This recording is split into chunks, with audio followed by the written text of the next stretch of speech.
Good afternoon, everyone. It really is such an honor to be in this room with so many diverse faces. You can feel the energy, the frequency, because we are at a moment, a very pivotal moment again in our society that's tugging at our consciousness of what our definition of democracy and equity and freedom and liberty actually mean. It is a moment to be in community with each other. Because 6 generations that I can speak on, the work of equity is not easy. It is actually very difficult. And with that, I want to commend Smart Growth America for cultivating these convenings, and every single staff member and team member that I've had the pleasure of working with to gear up for this conversation today. And it was ironic that Calvin mentioned about being in a space where we're standing on the shoulders of giants. The artifacts, the inscriptions, the energy. Without those stories, without those people, what thread would we have to fabric and weave a tapestry to continue this legacy on how we define equity? It really is a moment for us, before we get to this 10,000 view around policy, around how we take numbers or crunch them or give this data. It's really a pause and reflect to think about why each and every one of us are here today. For me, the tug at my consciousness is that the systems change that's necessary for this next generation, my daughter sitting right in the front here, is going to require a very, very different approach than just numbers and data. It's going to force us to really either be stewards of equity in the way that we lift those without saying, I don't think it can be done, move out the way, but don't disappear. Sorry, this is...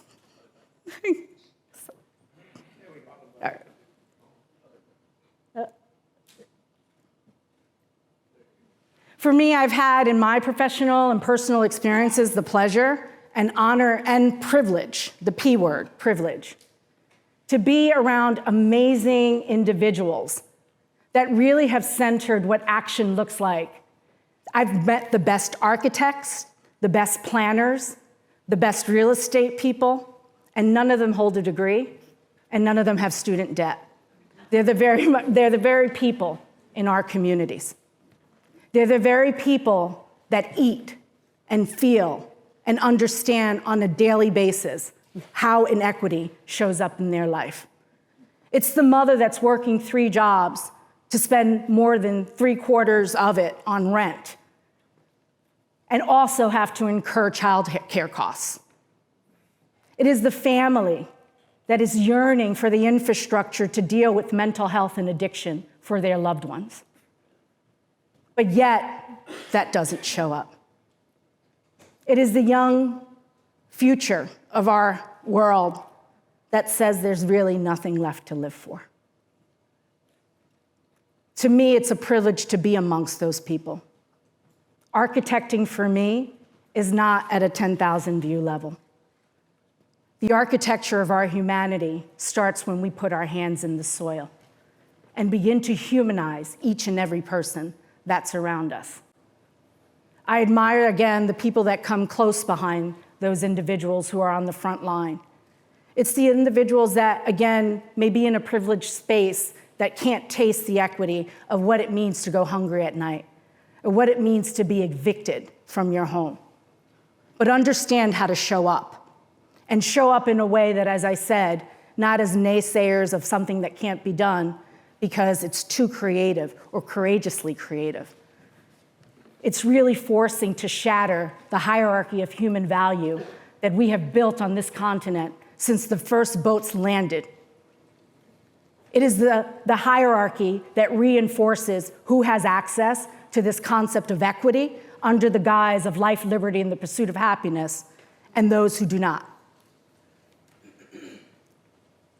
My journey begins in the Bronx, New York, in the East Tremont community, where 90% of my neighborhood was rubble. Everyone knows about the infamous fires. Everyone knows about a redlining map, but the nuances of those stories often fall on deaf ears. As a person who's in the design space, I sit at tables where it's sort of this dismissal that that was then and it happened already, not understanding that there's a generational collateral consequence to these actions. That just because it doesn't happen today in the form that we've studied it, it doesn't mean it didn't create the disparities and the gaps that we're seeing today. A lot of my work is embedded in really understanding the socio-spatial phenomenology and footprint. I love Sanborn maps because they get to tell a story of who was seen, who was present, who had access, who pursued life, liberty, and happiness. I want you to follow that Google marker. But again, the fascination when we switched in this country and begin to shape the spatial footprint from an agrarian economy to an industrial economy.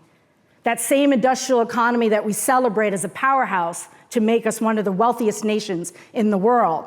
But the detrimental and collateral consequences, it's carnage left behind in many communities like the Bronx, like Trenton. It's also important to show the duality of these spaces. Because when you look at redlining maps, when you look at the infrastructure of these spaces, the concept of slum, the narrative, the detrimental influences, the defining of equity or equitable experiences is very present.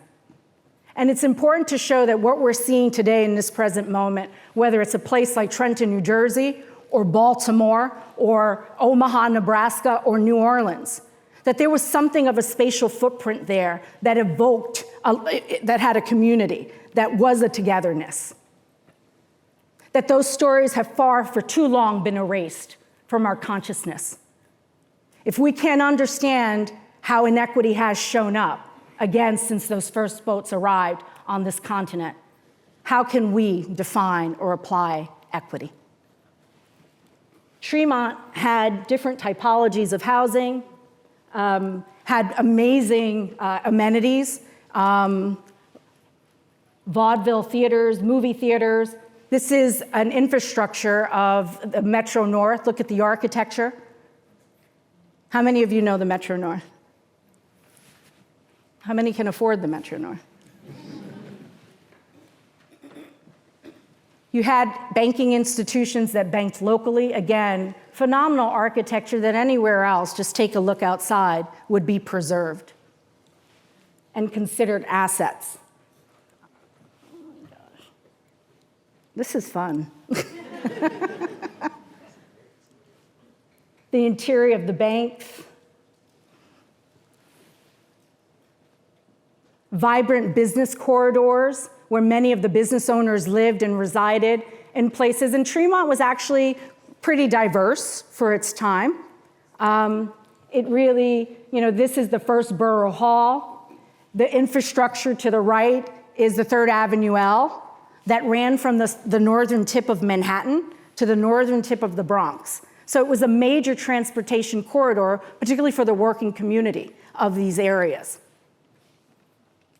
And then we have this moment that was building up, again, for many, many, many decades before we get the advent of redlining.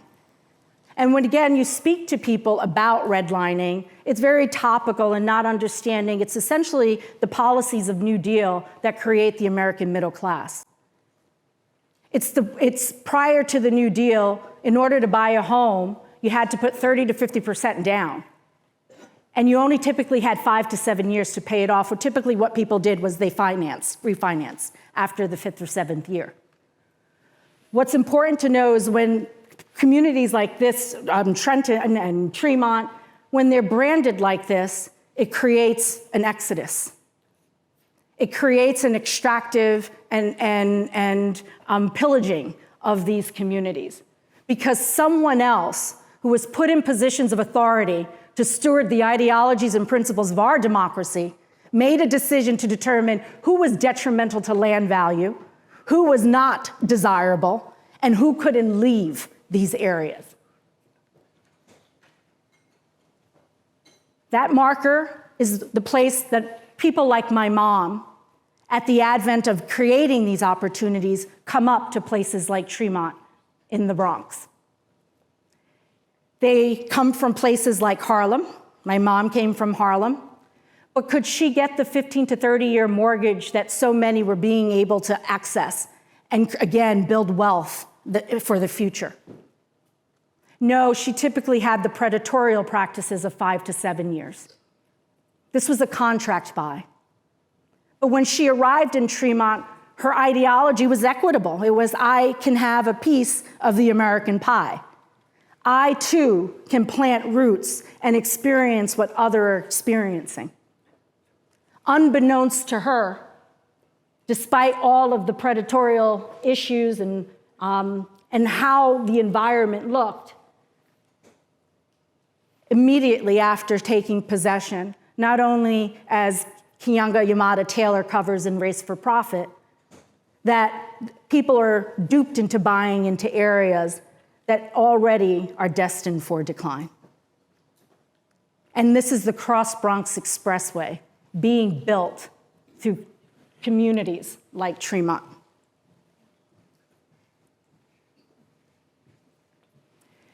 On the heels of that carnage, of the gouging of our landscape, with, again, progress is one thing, transportation is one thing, but at the cost and expense of who? All those X's indicate when those highways and opportunities that we saw potato farms worthy of investment to create the massive suburbanization of America, we didn't see that same value in places like Tremont.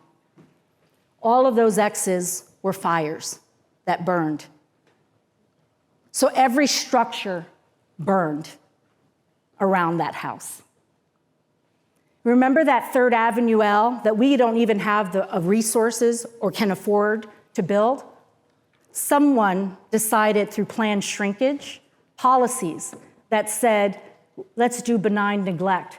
Let's tear these places down and make them humanly uninhabitable so that they will be forced to leave. Now, people like my mother didn't have access to the train to get to and from work. So it doubled commuting time. There has to be a consciousness, again, to this word equity, because it reverberates outwardly when inequity shows up. It's not just the tearing down and thinking that's okay. It's the tearing down and tearing other human beings. Shortly after all those fires, again, it becomes to a point where President Carter comes to places like the Bronx and indicates it looks like World War II and a bomb went off. And in the midst of all of this, we're coming off the heels of the uprisings. We're coming off the heels of the criminalized heroin epidemic. We're coming off the heels then, right behind the heroin epidemic, to the HIV/AIDS epidemic, which my father succumbed to at the age of 49. And imagine someone in that period of time dealing with the care that was non-existent. Pariah is the word that comes to mind. On the heels of the HIV/AIDS epidemic in my community, we had the crack epidemic and then unprecedented violence. We never took a breath, arguably. And what we were told was just to say no. And I stood in these places wholeheartedly believing that people can't be okay with this and not normalize that this is somehow acceptable in our progressed society. But no one ever showed up, despite my grandeur daydreaming of democracy on a red cape, because I believed that people would do the right thing. So you're growing up with this, and we have really fancy data about a lot of things, but we don't have the fancy data of the carnage it left behind. The stories of what people lost and the unraveling of a social fabric, and the inequitable stain and infrastructure that was left behind.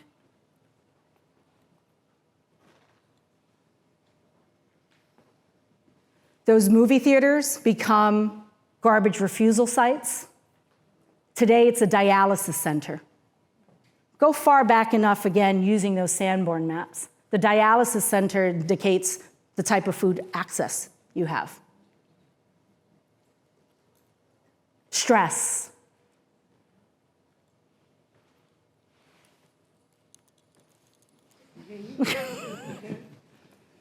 That bank, that again, I feel anywhere else would have been preserved, no longer exists.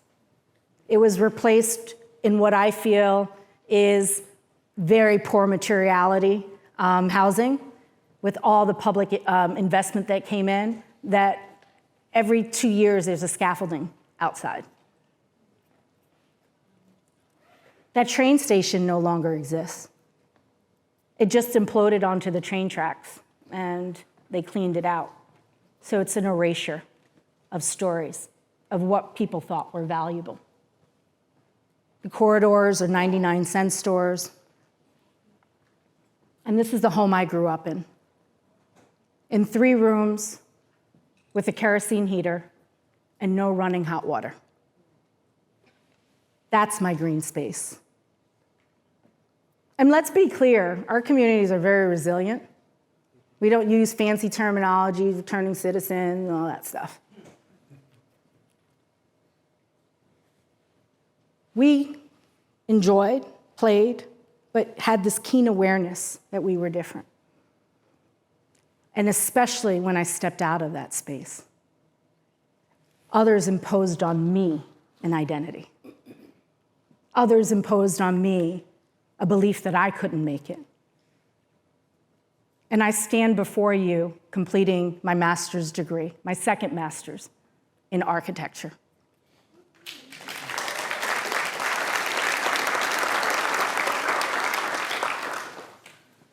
And for me, the carnage is painful. There's something called nostalgia, where there's a rapid destruction of space and the impact it has on our psychology, our ability to reconnect and find familiarity.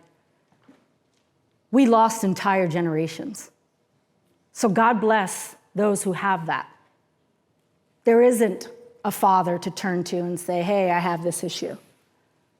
My mother developed mental issues at the age of 53 and completely checked out.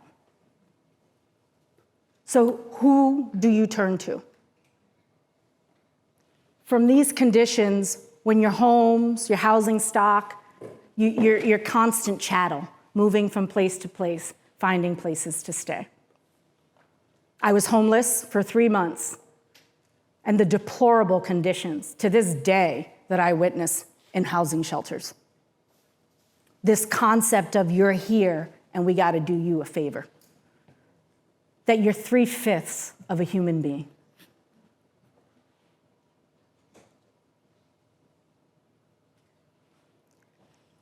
I'm gonna let you read that as quickly as you can, because this is the imposition that we respond to our communities. Broken windows, stop and frisk. Again, keeping the hammer going. Let's keep equity real by knowing how inequity showed up. And today, places like the Bronx and Baltimore and beyond, and Calvin, my buddy, and I riff on this a lot, that it's madness for me. I can't sit there and watch this anymore. Or it's like Jay-Z. We talking about fiction or we talking about fact? Because if we're talking about fiction, please pardon my back. Because we are in these spaces saying what we can do, just like we did in the Bronx. And we're like, invest, come here, invest. The mortgage industry, everyone. It's the appraisals. This is not good area to put money in. And you're like, it is. It's walkable. We have the infrastructure. This concept of 15-minute city, it existed already. But it's kind of like, no, you got to leave. And then the equity comes in. So those brownstones or those row homes in the Bronx that were $200,000, and people wanted to live, cultivate. They don't care about returning citizen or someone who did a bid. That language doesn't matter. We don't have a consciousness of that. When we wanted that, we couldn't get that.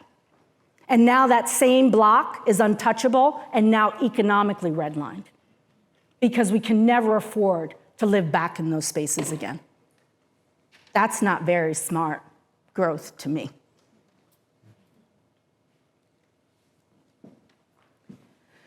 Which is why I launched a design practice to really address a space that wants to look at this, that wants to challenge and hold people accountable. We look at things of how the systems we design impact the social conditions that inform how each and every one of us in this room experience democracy and creates a lived experience. And by democracy, it's not just going to vote, right? When you speak to people about what they think democracy means to them, they never say just, I could go vote. It's my housing. It's my education. It's my ability to just work one job and pay my bills. Very rarely, it's a system of just government. So that hope that people have is correlating directly back to how equity shows up in their neighborhoods. I work on perceptions. Our framework really looks at pedagogy, process, and practice. And we do this because every project we work on, we put it in that center circle, and we say, how is it creating and impacting things like the social determinants of health? How is it really addressing the neighborhood fabric? How is it really not talking about $15 an hour jobs that you need $40 to live? How is this work really happening? And it's not to shame or blame, it's to say, how can we do better together? If you don't have the time, work with people who can cross-pollinate that for you. Again, these are just slides that really talk about the deep dives we do, like our homeboy, Homer Hoyt here, who wrote the 100 Years of Land Value that begin to create the foundational principles of appraisals in America. And it's hard to see, but in his appraisal systems, he listed 10 detrimental influences to land. 9 in 10 are Negroes and Mexicans, according to him, but you can see Czechoslovakian, Poles, Irish, Italian, Jewish. So again, this reinforcement to determine who has value and who doesn't. He creates the sector theory of planning. But here's what's more egregious. Do you think he checked that philosophy out at the door when he became the chief economist for the Federal Housing Administration?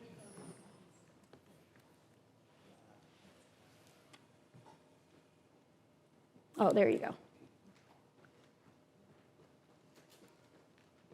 The underwriting manual, read for yourself. It's institutionalized, the concept of inequity. This is from the National Association of Real Estate Boards in the 1900s, in their textbooks, telling realtors how to steer communities. This is a psychology of inequity.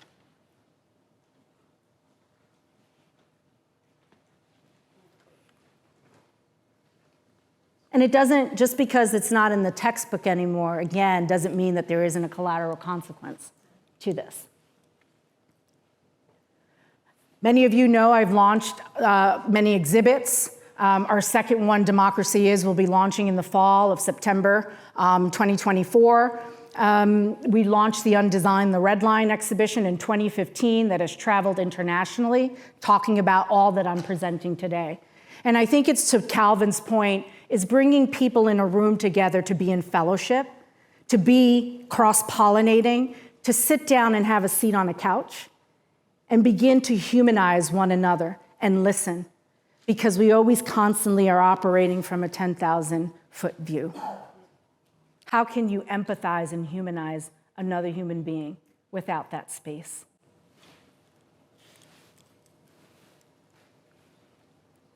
This is a 16-foot timeline we've done. Democracy is.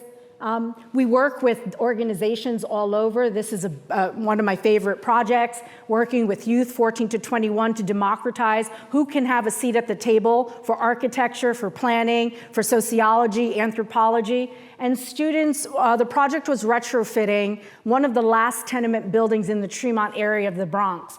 These young adults really were so impressive.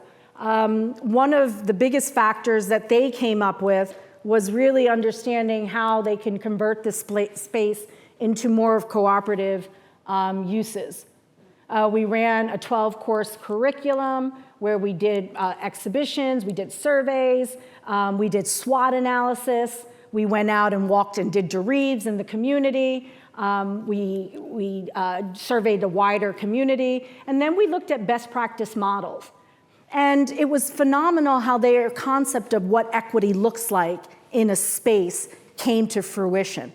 It was cooperative, again, businesses that create space to do parties or these artistic expressions. But I think one of the most profound ones for me was creating a healing center, a meditation and yoga space. And that was entirely on their own. And when you listen to the reasons why, one of the major ones was, how many of you are familiar with the Khalif Browder story? Well, Khalif was part of their group, not my group, but part of their group, and grew up right behind this tenement. 2 blocks away from here was where Luis Guzman was macheted and bled out running to the hospital. So their awareness, the point is they don't need a degree in architecture and planning to understand how to bring value to their own community. We fell short $200,000 for this project. They knocked the building down and it's a patch of grass. More green space, I guess, right? This was a project with a client who's a developer at the height of the George Floyd uprisings, talking about how to be intentional about spatializing equity. And it was in the Weeksville community in Brooklyn. And essentially, it was an infill site on NYCHA, public housing. And it was teaching that what you're seeing now, again, wasn't what it was before. And it was really fun to take them through and exercise the entire team to really look at how the first Black woman doctor for the state of New York came from this area, how thousands of acres of land was owned by free Blacks. That shifts the cognitive understanding of hierarchy.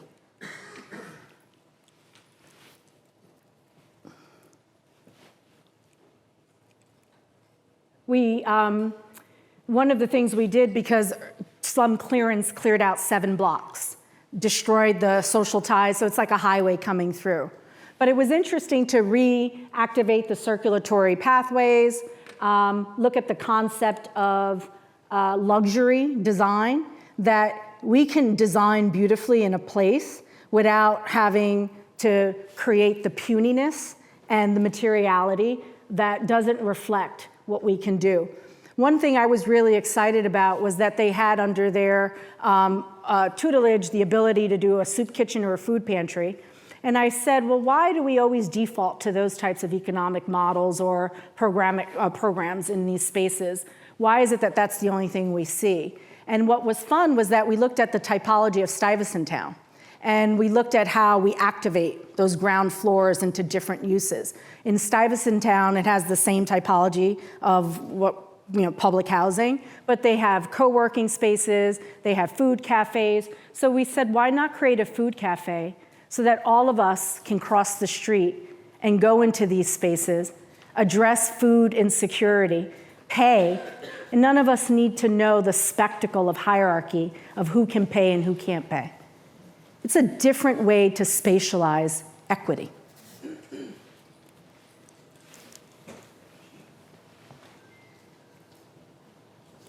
This is a project in New Orleans where a funeral director bought an entire city block. We did the same concept. We looked at what we can activate and really, through the history, looked at how does equity and ecology show up.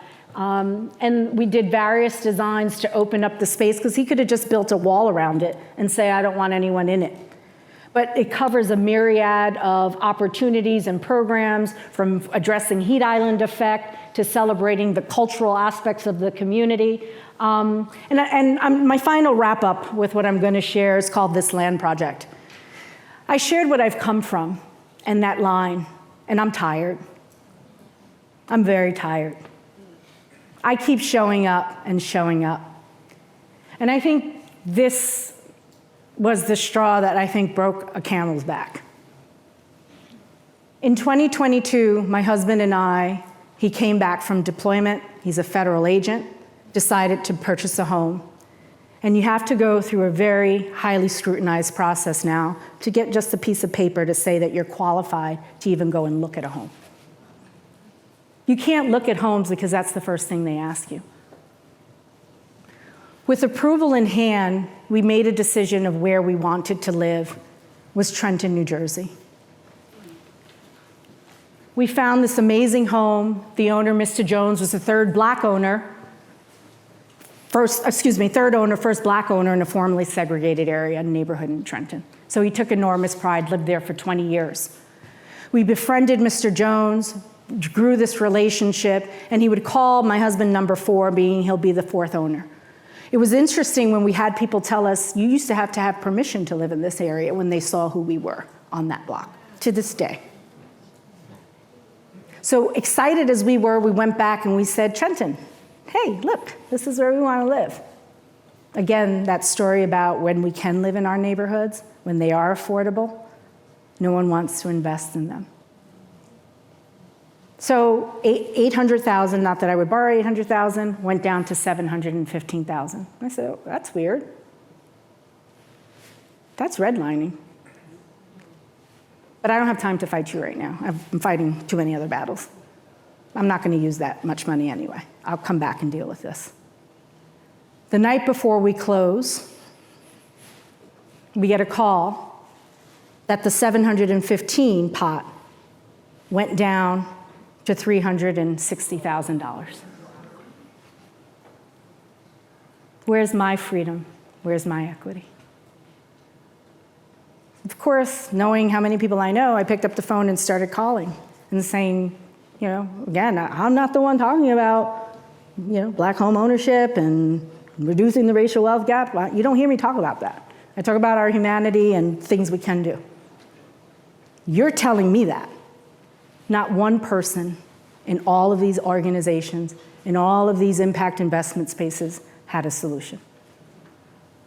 And I just was dumbfounded. I could not understand that. We go on to miss 2 more closings after the first one. And when we miss the 3rd one, I tell Mr. Jones that I don't have a rich uncle or family members I can just ask, or I don't have access to the equity of lending. And he said, we're going to do this, have faith, we're going to get it done. And I said, no, we're going to go out to dinner, we're going to talk about that. The day after Thanksgiving, he died. And talk about a rage, I was dizzy from rage. On January 2nd, so this is a multi-generational family living in here. So that means that if they don't sell the house because they weren't going to be able to get a conventional mortgage, they didn't have a certificate of occupancy, there was a lot of issues. Because for 20 years he tried to fix and couldn't get access to the money to fix.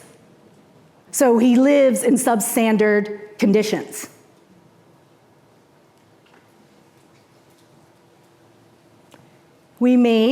My husband thinks I'm insane, but he loves me anyway. We made the decision to still go forward and purchase the home. I don't know, what's going to be the finish line, but it was to make a statement, this is not going to be acceptable. This is not going to be normalized. We closed December 22nd, January 2nd, we go to the house, and the basement is flooded. I knew the basement had water issues. I knew it flooded, but Mr. Jones, for 20 years, would go and take that water out with a wet vac. What I did not know was that that was raw sewage.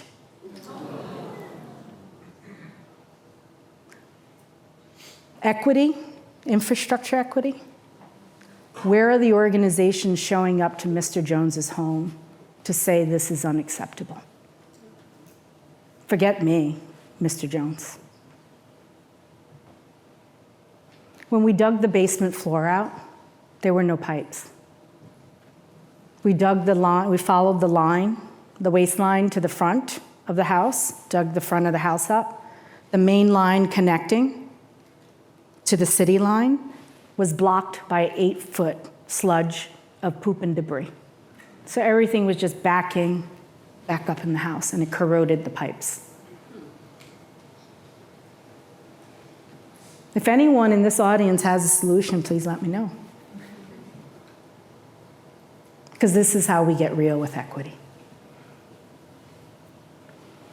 So, again, my husband thinks I'm insane. I spent a year feverishly working on creating, I'm not going to play the video, bringing people together, starting a community development corporation that's focused on shared equity housing models, forming an equity trust to build money and resources in. These are the pillars we're focusing on. So we're creating what's, in a nutshell, a shared equity housing model, or a shared equity model. We're essentially the house we're going to put in a trust, and we're going to give up 75% of our equity in that home. And we're going to leave it in the trust. And when we walk away, we only take 25% of the appreciated value. The real value is, once we leave and do that, it's under the trust stewardship. Appreciate all you want. But the family that comes behind me starts at $300,000. So we truly desegregate our communities. So we truly avoid economic redlining. I just want to say, I'm going to go quickly. I'm going to be here. Take a seat on the couch. That's part of our new pop-up experience to talk about what you've heard. And again, our ability to really pivot and create the type of world we want to see is going to depend on how courageous we are to be stewards of equity, to take a stand to the things that we know, that if they don't show up, you can't sit there and wonder why our world is the way it is. You can't sit there and ask, how did that happen? I'm sharing with you, and as well as many others are sharing with you. We have to do different. Thank you so much.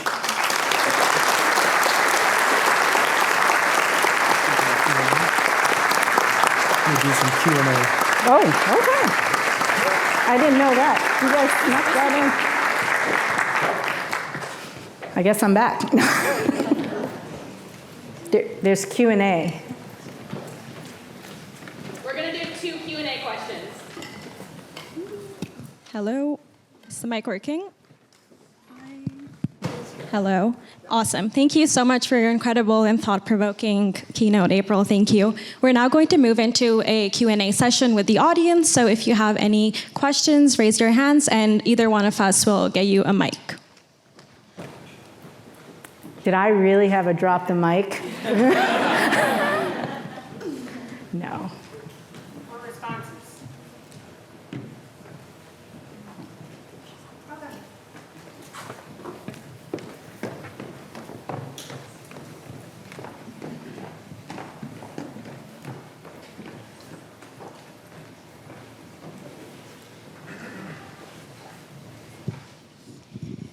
So a lot of what you've been talking about is trying to become more prosperous, trying to buy a home, trying to get an education, trying to do all this stuff while Black, right? And a number of us have these experiences. What would you advise And I guess this is kind of like, not if you had it to do over again or whatever. I know that some of us who work in the real estate space or who've done these things will write white on the application. We'll have somebody who's white show our house. We'll work with somebody who's white just to get a little piece of somebody else's, non-black privilege. And when we do that, we're working against the things that we strive for. Mm-hmm. So in your experience, how have you navigated that? And what would you say to those of us who are in those spaces? I think it's a dichotomy. It's an excellent question, right? It's not, it's working against, and it's a reality of a lot of issues that a person may be having or going through, or responsibilities. So it's not, again, I'm shaming if they have to do that. So for me, again, it's why I created this land project, is that I'm tired of not telling the story. And I think one big thing is more of us need to tell the story. We suffer in silence. I feel that we would have just walked away from that house despite all what I shared. And there was just something in me, I'm just so angry. And it's angry in a good way to try to do something about it. I'm just tired. If you look back the lineage of the plantation, it's still, I don't have freedom, no matter what I do. So I had a similar, no, I did not have a similar experience because I did not show up. I never looked at the property. I didn't show up to walk through. I didn't choose to go with a black realtor. I didn't show up at closing. I wrote white on my mortgage application. It was awesome. But it shouldn't be that way. It shouldn't, and I think that's the point of when I was talking about creating these alternative spaces, and that's where, our collective, people who don't look like us or may not have experienced us, can show up for us to say we want to do things differently. We want to fight that stereotype, that spatial stigmatization that still exists to this day. And it's not going to happen just on a policy level. It's going to happen in being in fellowship and community with each other. It's going to be going the step to understand what it is when someone goes through something like that. It's humanizing that.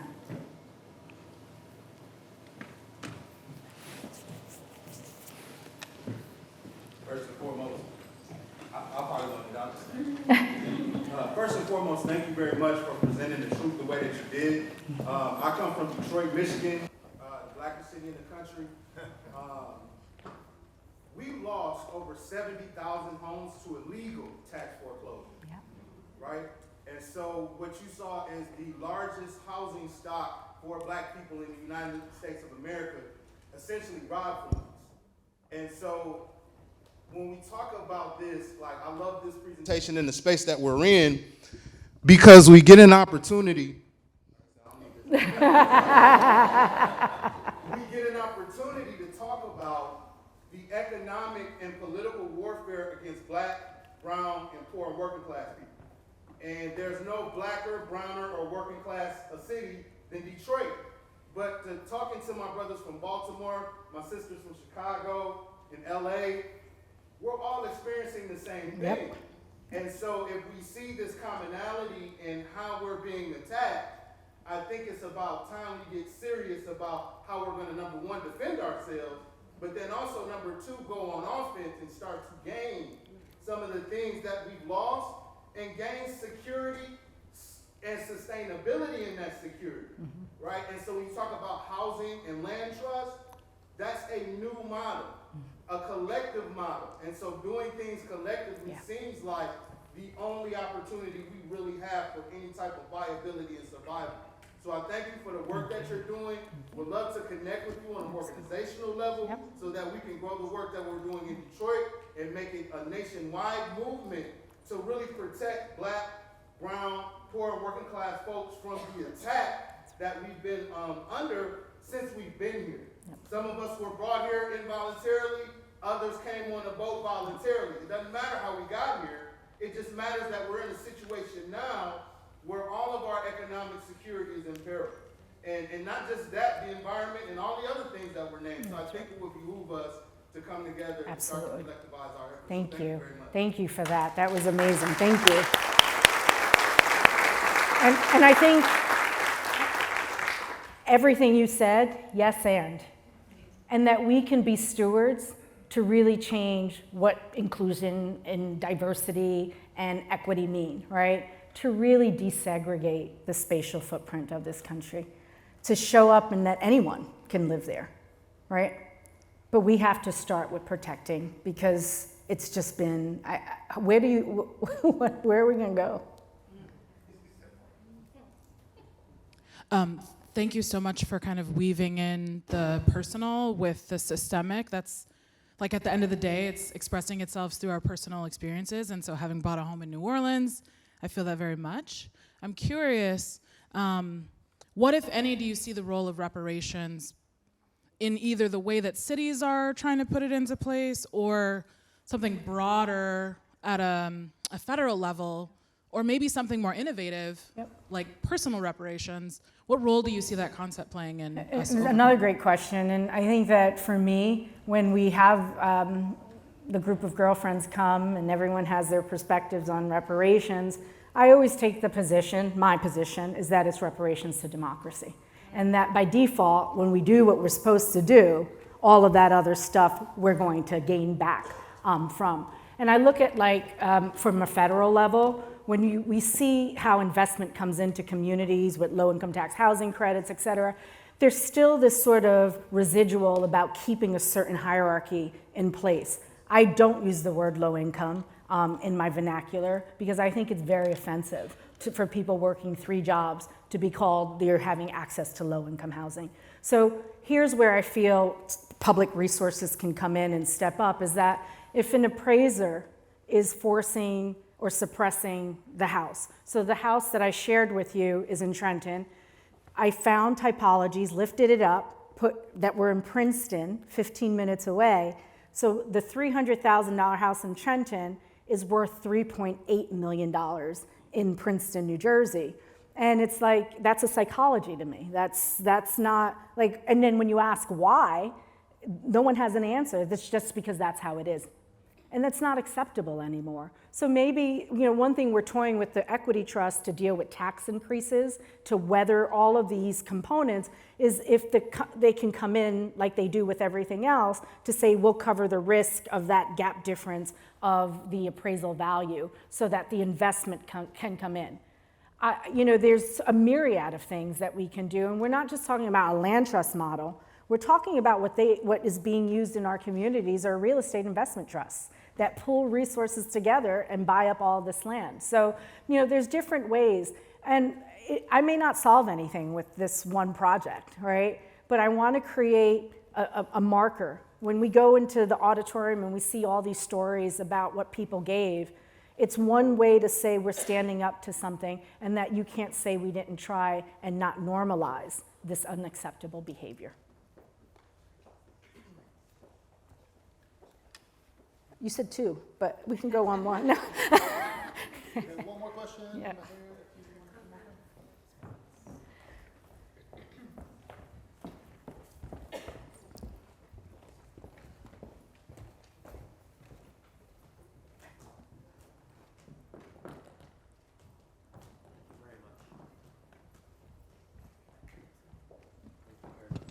Maybe I don't need another one. Great. Okay, April, thank you so much. My name is Mark. I come from Boston. I've worked in the affordable housing field for most of my life. And I have a question for you about the very end of your presentation and the description of the limited equity nature of the project you're working on. And I hope it's not your only project. I hope you get to work on many more projects after this. There is, I think, a sincere but a fairly sharp debate these days about limited equity, especially in the home ownership realm. Yep. I can sense from your Yep. nodding Yep. that you know what it is. Yes. With some people saying these are public or community resources, they have to be stewarded for the next generation, we have to limit equity. And other people saying that limitations on equity are treating black and brown buyers differently than white buyers have been treated for years. This is their only pathway to intergenerational wealth. I have been engaged in a lot of conversations deep and heartfelt conversations with people on both sides of this issue, and I would just love to know what you think about it. Yeah, absolutely. No, it's a great question. Again, when people are like, what, 75%? No. And that's okay, right? Everything ain't for everybody, and that's okay. We're creating different market opportunities for those who say it's okay. I can't debate, if that's not going to, for me, it works for me, and maybe there are other people. And actually, there's a lot more people that I'm speaking to when they're learning the model, because what happens as investment comes into neighborhoods like Trenton, over 3,000 vacancies, by the way, in the city of Trenton. And it was listed 10 of 10 cities with the best quality of life. Talk about what's about to happen, right? So I agree with you, and that it took a long time to convince my husband about that, right? It's like you have to give up, but it's that point, freedom ain't free. And I'm willing to show that model because for me, what's more valuable is really diverse communities, living with different mindsets and people, and still being present versus the sterilization of what happens when investment comes in and we can't stay in those places. It's more of a catalytic. It's a catalytic project. And again, I want to age in place. So when something doesn't, I want to go into the portfolio through the trust and say, hey, I want to live here. But I get to stay in my community. I get to build community. I get to have a chance to plant roots. And I'm tired of that, as Dr. Mindy Philolove has said, with root shock. It's exhausting. I have moved so much, and I'm tired. And right now, because we're paying a mortgage on that house and renting.